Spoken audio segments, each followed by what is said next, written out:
আসসালামু আলাইকুম প্রিয় দর্শক,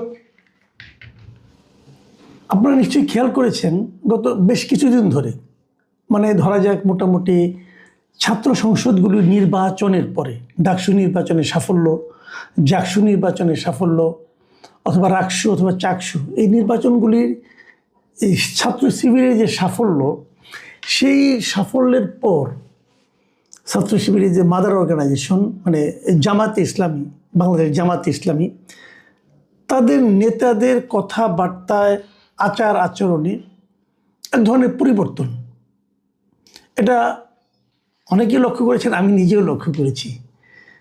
এবং কি যারা নাকি এই ছাত্র সংসদগুলিতে নির্বাচিত হয়েছেন, এই নির্বাচিত ছাত্র প্রতিনিধিদের কথাবার্তা এবং আচার আচরণও আমি এক ধরনের ঔদ্ধত্য কিন্তু খেয়াল করছি।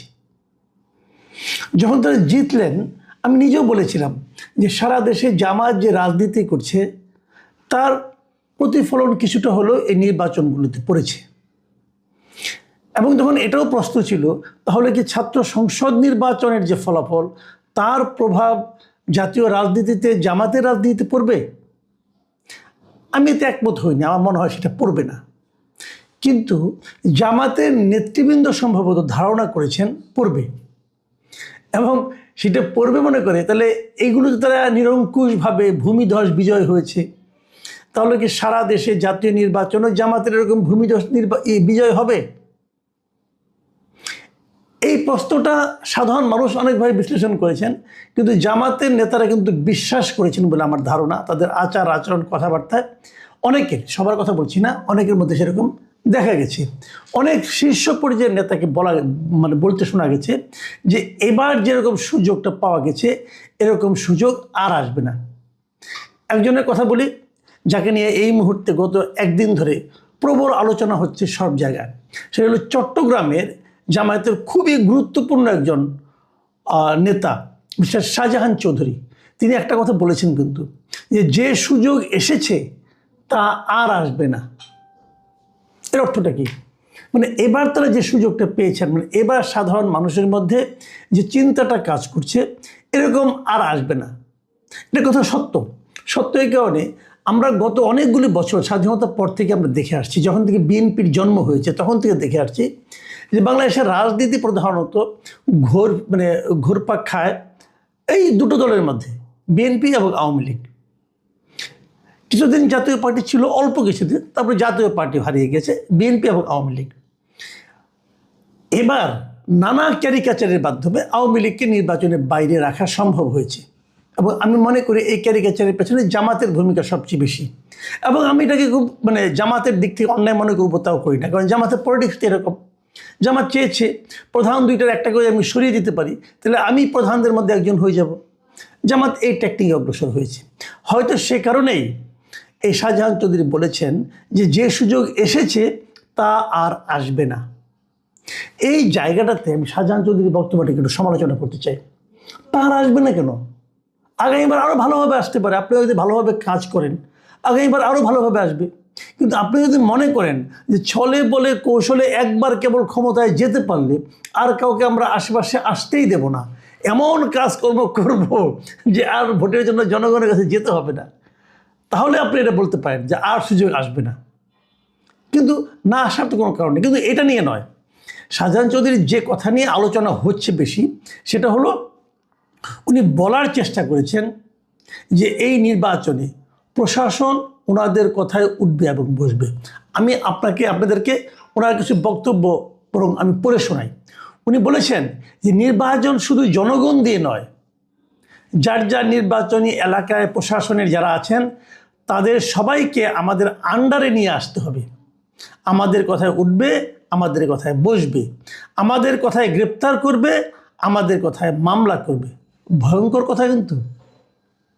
একটা রাজনৈতিক দলের নেতা, সেটা সরকারি দলও নয়, এবং তারা বলে থাকে তারা সৎ লোকের শাসন কায়েম করবে, তারা বলে থাকে তারা জনগণের অধিকার দেবে, এরকম একটা আদর্শের কথা যারা প্রচার করে, সেই দলের একজন শীর্ষ পর্যায়ের নেতা যিনি এবার এমপি ক্যান্ডিডেট হয়েছেন, তিনি বলছেন যে নির্বাচন শুধু জনগণ দিয়ে হয় না, এর মধ্যে প্রশাসনের একটা ভূমিকা আছে। এই জন্যই প্রশাসনকে আমাদের আন্ডারে নিয়ে আসতে হবে এবং আমাদের কথা তারা উঠবে, তারা বসবে, আমাদের কথায় কাউকে বলবো ওকে গ্রেপ্তার করো, তাকে গ্রেপ্তার করবে, আমরা বলবো ওকে মামলা করো, ওর বিরুদ্ধে মামলা করবে। কি ভয়ঙ্কর কথা! শেখ হাসিনা তো এইভাবে দেশ চালাতে শেষ দিকে।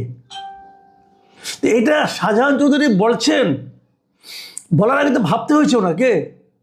আমি বলছি যে উনি ভাবলেন কিভাবে এই ধরনের কথা? এই ধরনের কথা যার চিন্তায় আসতে পারে, যার ভাবনায় আসতে পারে, তার চেয়ে বড় স্বৈরাচার আর কে হতে পারে? তো জামাতকে আসলে তাহলে তাদের যে চেহারাটা আমরা দেখি, এটা কি বাইরের চেহারা? ভেতরে কি তারা সবাই শাহজাহান চৌধুরী?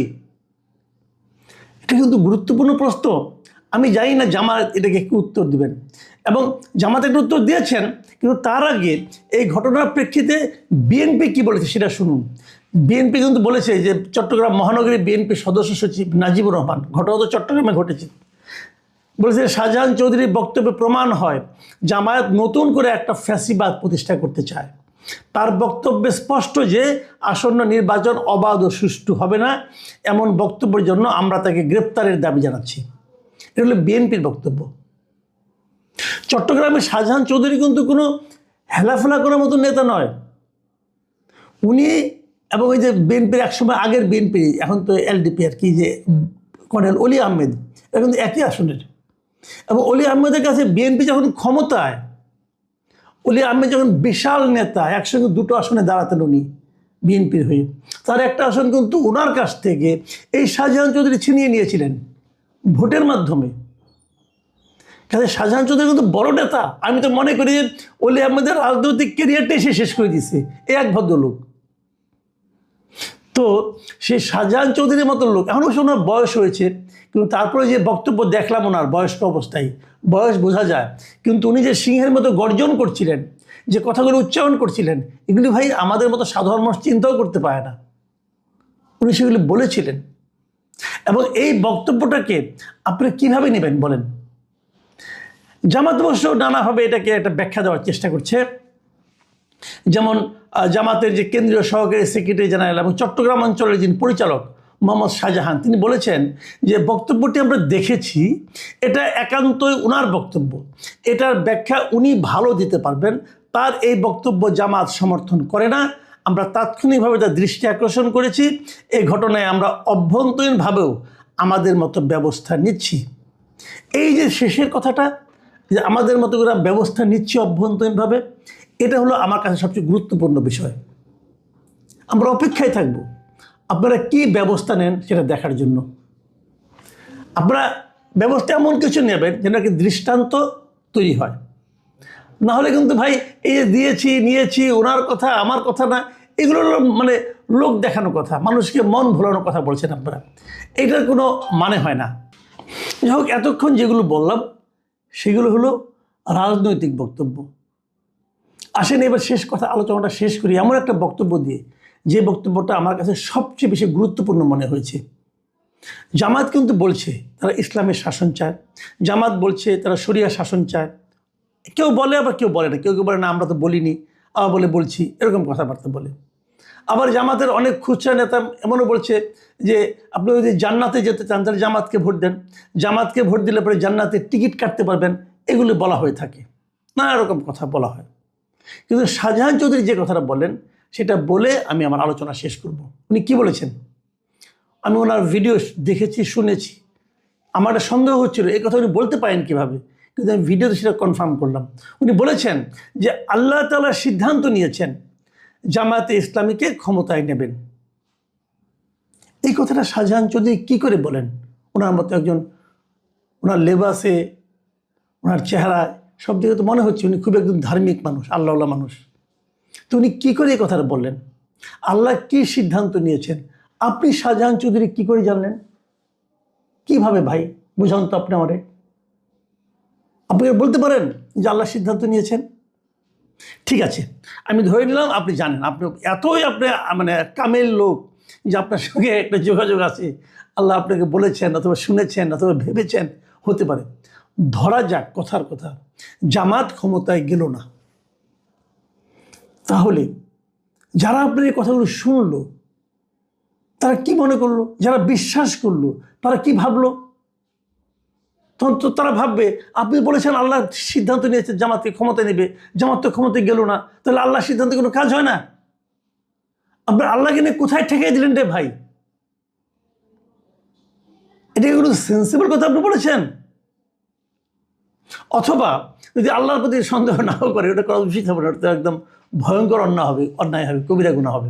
ঠিক আছে, ধরলাম ওটা করলো না, কিন্তু যারা নাকি অন্য ধর্মের লোক, যারা নাস্তিক টাইপের লোক, তারা কীভাবে আপনাকে মূল্যায়ন করে, আপনার নামে কীভাবে বলবে এবং আল্লাহর কথা কীভাবে বলবে? অথবা ধরা যাক ওটাও ধরলাম না, তাহলে আপনি যে কথাটা বললেন আপনার কথা আগামীতে কেউ বিশ্বাস করবে? আপনার দলের কথা কেউ বিশ্বাস করবে? এরা তো এগুলি বলে। তো কথা বলার সময় খেয়াল রাখবেন না। কেউ কেউ হয়তো বলবেন যে ওনার বয়স হয়েছে এবং হয়তো এই কারণে ওনার মানে স্থিরতা নাই, অথবা ওনার মানে আপনার ওই আগের মতো গুছিয়ে কথা বলতে পারেন না, ভাবনাগুলো ওইভাবে প্রকাশ করতে পারেন না বয়সজনিত কারণে। এটা বলতে পারেন, এটা ভালো যুক্তি। যদি সেই যুক্তি হয় তাহলে তো ওনাকে আপনার প্রার্থী করা ঠিক হয় নাই। এরকম এলোমেলো লোককে আপনার প্রার্থী করবেন কেন? এই প্রশ্নের কী জবাব দেবেন? আমি এইগুলির ক্ষেত্রে জামাতে ইসলামের একটা বক্তব্য আশা করি যে ওনারা বলবেন যে আসলে কি হচ্ছে, এবং সেই সঙ্গে এটাও বলছি যারা ছাত্র সংসদে নির্বাচিত হয়েছেন তাদেরকে উনি সংযত হতে বলবেন। কয়েকদিন আগে দেখলাম, খুব সুনাম শুনেছিলাম এই ছেলেটার, এই সাদিক কায়েম, খুব ভদ্রলোক, শুনেছিলাম তার যে উত্তেজিত বক্তব্য শুনলাম যে কোন কোন টিচারকে থাকতে দেওয়া হবে না, বের করে দেওয়া হবে। ভাই, হু আর ইউ বের করে দেওয়ার? আপনি কে?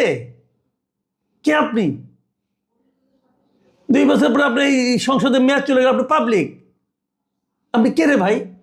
আপনি একজন টিচারকে বের করে দিবেন সে ভিন্ন মত ধারণ করে বলে, ভিন্ন মত পোষণ করে বলে, ফ্যাসিবাদের পক্ষে কোন স্বাক্ষর দিয়েছে? আরে ফ্যাসিবাদের পক্ষে তো আপনিও ছিলেন কয়েকদিন আগে, কিছুদিন আগে তো ফ্যাসিবাদের পক্ষে আপনিও ছিলেন। আপনি ছিলেন না? আপনার ছবি দেখি নাই, আপনার সাধারণ সম্পাদক দেখি নাই, ছাত্রলীগের কোন কমিটিতে ছিলেন না আপনারা? তাহলে ওই লোক কোন লোক আপনার কোন কারণে প্রেশারে পড়ে না, কোন কারণে কোন ফ্যাসিবাদের পক্ষে কোন সিগনেচার করেছে, এই জন্য তাকে বের করে দেবেন? এরকম বহু লোক আছেন ভাই। বাংলাদেশে কোন লোকটা ছিল না ওই সময় হঠাৎ করে বিপ্লবী হয়ে গেছেন ভাই, যেটা ভোট পেয়ে মাথা খারাপ হয়ে গেছে? এরকম বহু লোক দেখছি, ভোট পাওয়ার পরে হারাই গেছে ভাই। বহু নেতা দেখা হয়ে গেছে। নিজেকে সংযত করেন, যে সুনামটা আপনার শুনেছিলাম সেটা কন্টিনিউ করার চেষ্টা করেন।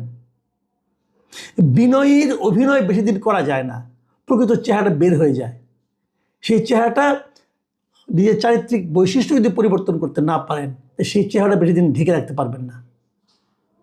প্রিয় দর্শক, আমি আশা করব আমাদের রাজনৈতিক নেতৃবৃন্দ কিংবা ছাত্র নেতৃবৃন্দ যারাই যেখানে আছেন সংযত হওয়ার চেষ্টা করেন, ভাবার চেষ্টা করেন, বোঝার চেষ্টা করেন যে মানুষকে